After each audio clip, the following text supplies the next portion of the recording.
David, the mighty warrior, the man after God's own heart, was now old and full of years. His body was weak, his strength had faded, and though blankets covered him, he could not get warm. They brought him Abishag, a young woman from Shunem, to care for him and keep him warm in his final days. While David lay in silence, the kingdom he built trembled beneath the weight of ambition. Adonijah, one of David's sons, handsome and proud, said in his heart, "I will be king." Without his father's knowledge, he gathered horses, chariots, and men to run before him. He conspired with Joab, the commander of the army, and with Abiathar the priest. Then he prepared a great feast, inviting his brothers, the royal officials, and the leaders of Judah. But he did not invite Nathan the prophet, Zadok the priest, or Solomon, his younger brother. Adonijah wanted the throne, but not the will of God.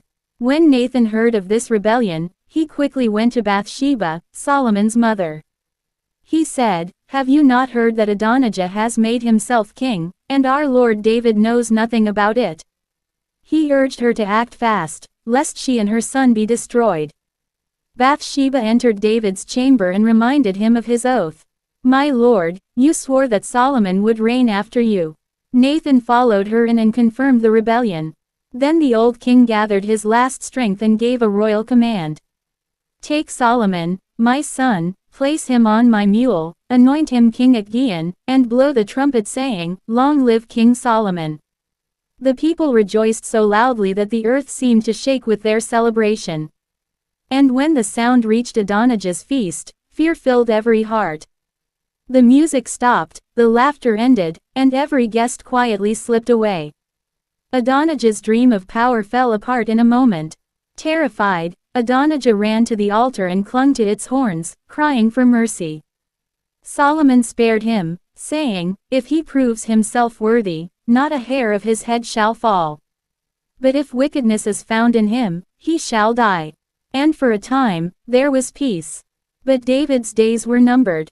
He called Solomon to his side and gave him final instructions, words that echo through time. "Be strong, and show yourself a man. Walk in the ways of the Lord your God, keep his commands, obey his word, and you shall prosper in all you do." He reminded Solomon that obedience to God was the key to lasting kingship. Then he spoke of justice, of Joab, who had shed innocent blood, and Shimei, who had cursed him. "Do not let their gray heads go down to the grave in peace," he said. Then David, the shepherd boy who became a king, rested with his fathers. Now Solomon sat upon his father's throne, and the kingdom was firmly established in his hands.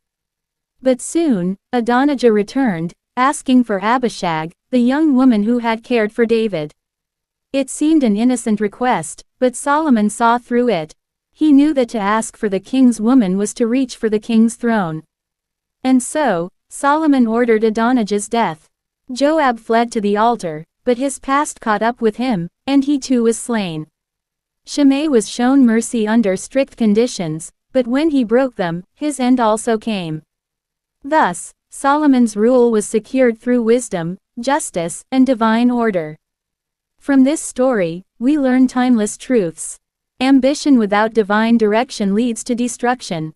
God's promises stand firm, even when men try to change the plan.